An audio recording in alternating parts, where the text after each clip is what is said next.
Os estágios da deformação racional. O primeiro estágio é a vida no mundo racional, com os tantos habitantes fazendo uso da liberdade, progredindo na parte da planície racional que não estava pronta para entrar em progresso. O estágio seguinte é a descida da planície racional, e junto com ela, uns tantos habitantes do mundo racional. Esses foram os estágios iniciais da deformação daquela parte da planície racional.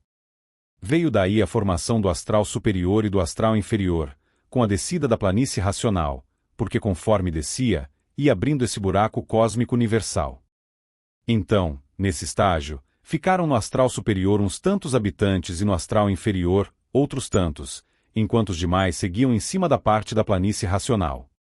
E assim foi que, pela ação do Sol, que veio a existir pela reunião das virtudes dos habitantes do mundo racional, se deu a deformação e materialização da planície racional. Que no início dessa materialização, se deu a extinção dos habitantes do mundo racional, que vinham em cima da planície racional perdendo suas virtudes. Estava aí a geração das primeiras formas de vida dentro da deformação racional. Vidas animais na forma de vegetais, vidas que foram formadas dentro da forma que foi feita no chão, abertas pela extinção daqueles habitantes do mundo racional. Essas formas de vidas primordiais são chamadas de indegromatismo. E esses indegromatismos, em sua evolução, passaram para ingliomáticos. E esses ingliomáticos tomaram a forma de monstrinhos. Então, conforme iam tomando a forma de monstrinhos, iam se desprenderam do chão. Iam deixando os buracos no chão, aonde foram formados. Que isso se deu em uma longa eternidade. Assim se originou a primeira humanidade. Podendo-se dizer também que essas são as origens da primeira humanidade dentro da deformação racional. Até que, em avançando a deformação, aqueles monstrinhos seguiram evoluindo e se modificando, até chegarem a selvagens, e de selvagens para bicho racional, e daí, para animal racional. Que nesse meio tempo desenvolveram a imaginação e o pensamento. Com isso atingiram a capacidade necessária para seguirem o alfabeto de astrologia dado pelos habitantes do mundo racional que ficaram no astral superior. E com o tempo, se encerrou o ciclo de vida daquela primeira humanidade, voltando, nesse estágio, para a planície racional, todos aqueles que seguiram o alfabeto de astrologia. E nesse meio tempo, a natureza que já estava bem consciente das coisas, iniciou a geração da segunda humanidade. Sendo esse estágio da deformação, o 17º degrau.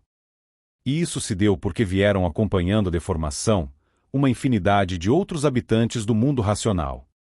Sendo essa a origem da humanidade de hoje. Feitos pela natureza com os habitantes do mundo racional que vieram dar um passeio aqui na deformação. Então uniu, a natureza, uma parte da planície racional com esse corpo de energia racional, dando causa a um micróbio racional, que fez o ser humano pela primeira vez no rosário da vida. Assim foi gerada a segunda humanidade, pelos fluidos que, com o calor do Sol, saíam das partículas presentes nas 7 partes. Então esses fluidos se reuniram, dando causa a um corpo fluídico que gerou um micróbio, que foi ligado a esses habitantes do mundo racional que vieram acompanhando a deformação. Que dessa reunião, feita pela natureza, o micróbio material passou a ser um micróbio racional, dando causa ao ser humano do rosário da vida. Essa humanidade, que surgiu nesse estágio avançado da deformação da planície racional, foi passando pelo processo de desenvolvimento da imaginação e do pensamento, e de muitas lapidações e transformações de uma vida para outra. Com isso chegamos agora, no 21º estágio da deformação, a fase racional. Neste 21º degrau é quando toda a humanidade vai passar a se conhecer e passar a saber do seu mundo de origem, e como voltar para ele, pelo desenvolvimento de seus raciocínios. E quem são os nossos raciocínios? São os corpos de energia racional que a natureza liga ao corpo de energia elétrico e magnético que somos nós. Vindo daí, com a evolução da fase racional, a imunização racional de todos que desenvolveram a desmaterialização de seus raciocínios. Com isso, entra a humanidade, no seu último estágio de vida dentro da deformação racional, que é a volta de todos ao seu lugar de origem, de modo consciente. Por terem sido ligados, em vida, à vida eterna racional, aos seus raciocínios, que são os habitantes do mundo racional que estavam em sua pineal, Salve!